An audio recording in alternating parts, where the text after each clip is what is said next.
अस्सलाम वालेकुम बच्चों, बिस्मिल्लाहिर्रहमानिर्रहीम। बच्चों, आज हम आपकी उर्दू की दूसरी की बाल भारती का सबक करेंगे। हमने देखो उसका सबक पहले पढ़ा था, सबक नंबर 17 आम का पेड़, सफ़ा नंबर 68 68 60 8 68। उसी के आज हमको मश्की सरगर्मी करनी है। तमाम बच्चों ने किताबें निकाली और आप अपने हाथ में पेंसिल भी ले लो और सामने है ना किताब में देखेंगे। यहाँ का सफ़ा नंबर है 60 9 69। यहाँ पर पहले जो है वो देखो, पढ़ो और लिखो। यहाँ पर लिखा है दोपहर, फिर उसके हुरूफ अलग है, फिर वहाँ पर आपको जहाँ खाली जगह वहाँ लिखना है दोपहर, मशवरा, वास्ता, कुल्हाड़ी, हमारी। ये इसको पढ़ना है, पहले आपको देखना है, पढ़ना है, फिर उसके बाद खाली जगह में लिखना है। उसके बाद नीचे दिए हुए सवालों के जवाब लिखो। अब पहला सवाल है, चिड़ियों के घोंसले कहाँ थे? आपने ये सबक सुना था ना? हाँ, तो उसमें आम का जो पेड़ था उस पर चिड़ियों के घोंसले थे, तो जवाब लिखना है कि आम के पेड़ पर चिड़ियों के घोंसले थे। दूसरा सवाल है, आम के पेड़ पर फल क्यों नहीं लगते थे? तो जवाब यह है कि आम का पेड़ जो है वो सूख गया था, इस वजह से उस पर फल नहीं लगते थे। अब हम सफ़ा देखेंगे 7 दहाई 0 इकाई 70। इसमें हमारा ऊपर तीसरा सवाल है, दुकानदार को दोपहर में नींद क्यों नहीं आती थी? तो चिड़ियों की चहचहाट की वजह से, यानी चिड़ियों की शोर की वजह से दुकानदार को दोपहर में नींद नहीं आती थी। अब सवाल नंबर 4 है, आम के पेड़ पर फ़ायदे की कौन सी चीज़ थी? तो आम के पेड़ पर फ़ायदे की चीज़ क्या थी? शहद की मक्खी का छत्ता। आम के पेड़ पर शहद की मक्खी का छत्ता फ़ायदे की चीज़ थी। समझ में आया बच्चों? सवाल नंबर 5, दुकानदार को रुपए कैसे मिलते? शहद की मक्खियों के छत्ते से निकाले हुए शहद को बेचने के बाद दुकानदार को रुपए मिलते, है ना? अब उसके बाद है, दिन और रात के चंद हिस्सों से बांटा गया है, इसके अलग अलग नाम हैं, इनको वक्त के हिसाब से सही खानों में लिखो।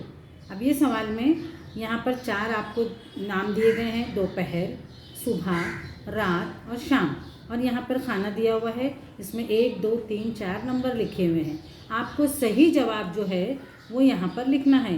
तो सुबह में जब हम उठते हैं तो पहले हम क्या लिखेंगे नंबर में? सुबह, दूसरे में दोपहर, तीसरे में शाम और चौथे में रात। ठीक है बच्चों? अब यहाँ पर है उसके बाद वाला सवाल, खाली जगह में लफ्ज़ लिखो। यहाँ पर जो खाली जगह दी हुई है उसके 3 आपको दूसरे मतलब 3 जवाब है, उसमें से जो सही जवाब है वो आपको यहाँ पर लिखना है। पहला सवाल, पेड़ पर चिड़ियों की खाली जगह भी थे, तो हम खाली जगह में क्या लिखेंगे? घोंसले, घरौंदे, घर। उस किताब में किसका जिक्र है? घोंसले, तो हम खाली जगह में लिखेंगे घोंसले। नंबर 2, चिड़ियों का शोर अलग मेरी खाली जगह खराब करता है। यहाँ पर है चीज़ें, नींद, दीवार। तो यहाँ पर चिड़ियों का शोर क्या करता है? नींद खराब करता है, तो खाली जगह में आएगा नींद। उसके बाद है तीसरा, एक चिड़िया खाली जगह कर नीचे आई, यानी एक चिड़िया उड़ कर आई, चल कर आई, फुदक कर आई। तो किताब में क्या है? एक चिड़िया फुदक कर नीचे आई। चौथा, उसके बाद खाली जगह में कभी शोर ना मचाएंगे। उसके बाद यहाँ पर दिया है सुबह, दोपहर, शाम। तो चिड़ियाँ कब चहचहाती हैं? शाम के वक्त। तो उसके बाद शाम में कभी शोर ना मचाएंगे। उसके बाद खाना पूरी नंबर 5, सारी चिड़िया खुशी के मारे खाली जगह लगी चहचहाने, फड़फड़ाने, गुनगुनाने। तो चिड़ियों की जो आवाज़ है उसको कहते हैं चहचहाना, इसलिए यहाँ पर क्या आएगा? चहचहाने लगी। उसके बाद वाला सवाल है, उसको जोड़ियाँ लगाना है। तमाम बच्चे फुट और पेंसिल की मदद से सही नाम को तस्वीर से जोड़ना है। नीचे दिए हुए लफ्ज़ों को सही तस्वीर से जोड़ो। पहला यहाँ लिखा है शहद का छत्ता, और यहाँ पे 4 तस्वीरें हैं, उसमें से जो शहद के छत्ते की है उसको फुट की मदद से आपको जोड़ देना है। दूसरा है चिड़िया, यहाँ पर जहाँ चिड़िया की तस्वीर है तो चिड़िया को उससे जोड़ देना है। तीसरा कुल्हाड़ी, यहाँ तस्वीरों में कुल्हाड़ी जो है वहाँ से उसको पेंसिल और फुट की मदद से जोड़ना है। उसके बाद 4 नंबर पर पेड़ की शाख, तो शाख जो है वो यहाँ पर दूसरे नंबर पे है, उसको हम उससे जोड़ देंगे। ठीक है बच्चों? उसके बाद सफ़ा नंबर 70 71, इसमें यहाँ पर दी हुई मिसाल की तरह खाली जगह में सही लफ्ज़ लिखो। जैसे हम लिखते हैं अम्मी अब्बा, तो यहाँ पर क्या दिया हुआ है लड़की, तो लड़की के आगे सामने क्या आएगा लड़का। उसके नीचे 2 नंबर पे है चिड़िया, तो चिड़िया का क्या आएगा चिड़ा। तीसरे नंबर पर खाली जगह लिखा हुआ है दूसरे डब्बे में बकरा, तो बकरे के क्या आएगा बकरी। चौथे नंबर पर है मुर्गी, तो खाली जगह में क्या आएगा मुर्गा।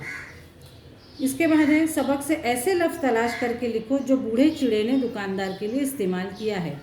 तो बूढ़े चिड़े ने दुकानदार को क्या कहा था किताब में सेठ जी, तो हम यहाँ पर क्या लिखेंगे सेठ जी। उसके बाद है नीचे दिए हुए जुमले किसने किससे कहे।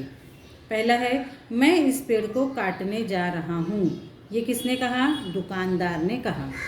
दूसरा है ये कट जाएंगे तो हम कहाँ जाएंगे, ये जो है चिड़िया ने कहा। नंबर 3 इस पेड़ के ऊपर शहद का एक बहुत बड़ा छत्ता है, ये बूढ़े चिड़े ने दुकानदार से कहा। नंबर 4 मगर याद रखो दोपहर में शोर ना मचाना, दुकानदार ने चिड़ियों से कहा। नंबर 5 अगर तुम शोर भी मचाओ तो दुकानदार इस पेड़ को कभी ना काटेगा, ये बूढ़े चिड़े ने चिड़ियों से कहा। उसके बाद है यहाँ पर कुछ तस्वीरें दी गई है, एक तरफ जो है वो औज़ार की तस्वीर है और दूसरी तरफ उस औज़ार को किस में इस्तेमाल होता है। जैसे चीज़ और काटने के औज़ार की जोड़ियाँ लगाओ। सबसे पहले है दराती, ऐसे करके जो हम लोग घास वगैरह काटते हैं ना, वो दराती की तस्वीर है। तो घास जहाँ है दूसरे हिस्से में उसको हम उससे पेंसिल और फुट की मदद से जोड़ी लगाएंगे। उसके बाद है दूसरे नंबर पर कुल्हाड़ी, तो कुल्हाड़ी से हम क्या करते हैं लकड़ियाँ काटते हैं, इसके लिए पहली तस्वीर जो लकड़ी की है उससे उसकी जोड़ी लगाएंगे।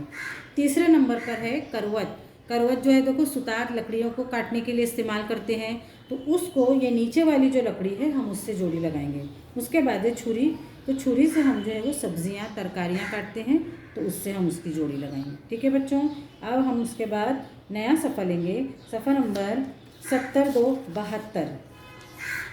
इस सफ़े पर जब किसी से कोई बात पूछी जाए और उसे लिखना हो तो पहले जुमले के आखिर में सवालिया निशान लगाया जाता है। यानी हम जब किसी से कुछ पूछते हैं तो उसका मतलब हम उससे सवाल करते हैं ना, तो सवाल पूछने के बाद हमको कैसे पता चलेगा कि ये सवाल है, तो हम उसके लिए एक निशानी लगाते हैं, तो उसको कहते हैं सवालिया निशान। तो यहाँ पर आपको इन सब के आगे सवाल का निशान लगाना है। जैसे तुम्हारा नाम क्या है, अगर यहाँ पर तुम लिखोगे तुम्हारा नाम क्या है, तो जुमला ख़त्म होने के बाद तुमको सवाल का निशान लगाना है। इसी तरह यहाँ पे पहला है हम कहाँ जाएंगे, तो हम पूछ रहे हैं ना हम कहाँ जाएंगे, तो यहाँ पे सवाल का निशान लगाना है। दूसरे नंबर पर मुझे क्या, उधर सवाल का निशान लगाएंगे। तीसरे नंबर पे फ़ायदा, कैसा फ़ायदा, तो यहाँ भी आप लोग सवाल का निशान लगाएंगे। सही जोड़ी लगाकर तीसरे खाने में जुमला पूरा कीजिए। देखो पहला है अहमद मैदान में दौड़, उसका दिया हुआ है यहाँ पे रही है, रहा है, रही हैं, रहे हैं। मतलब यहाँ पर हमको वाहिद जमा का तस्वुर है कि लड़का जो है अगर एक है तो रहा है, बहुत ज़्यादा है तो रहे हैं। तो यहाँ देखो अहमद मैदान में दौड़ रहा है, तो खाली जगह में आपको वो जुमला मुकम्मल करके लिखना है। दूसरा है ज़ैनब स्कूल जा रही है, दूसरी लाइन में इस जुमले को मुकम्मल लिखना है। जाहिद इमरान और अब्दुल्ला पढ़ रहे हैं, तीसरी लाइन में पूरा मुकम्मल करके जुमला लिखना है। अज़्ज़ा नरगिस और नादरा खेल रहे हैं, तो ये चौथी लाइन में मुकम्मल जुमला लिखना है। उसके बाद का सवाल है लकीर खींचे हुए जुमलों के लिए सबक में जो लफ्ज़ आए हैं उन्हें लिखो। जैसे पहला सवाल देखिए, दुकान के करीब आम का एक दरख्त था। अब यहाँ दरख्त के नीचे लाल निशान है, यानी सबक में दरख्त की जगह कौन सा लफ्ज़ इस्तेमाल किया गया है, पेड़। तो हम इस खाली जगह में क्या लिखेंगे, सही जवाब पेड़। दूसरे नंबर पे चिड़ियों की चूँ चूँ से उसे नींद ना आती, तो यहाँ पर क्या है, चिड़ियाँ जो चूँ चूँ करके आवाज़ निकालती है उसको हम क्या कहते हैं, चहचहाना। तो यहाँ जवाब जो है वो चहचहाहट लिखेंगे। तीसरे नंबर पर है पेड़ की ऊंची टहनी पर बैठा एक बूढ़ा चिड़ा उतर कर आया। यहाँ टहनी को क्या कहा गया है सबक में, शाख। तो हम सब सही जवाब क्या लिखेंगे खाली जगह में, शाख। उसके बाद 4 नंबर, तुम्हें फ़ायदा होता रहेगा। यहाँ पर तुम्हें नफ़ा होता रहेगा, तो नफ़े की जगह क्या आएगा, फ़ायदा। तो तुमको क्या लिखना है यहाँ पर खाली जगह में, फ़ायदा।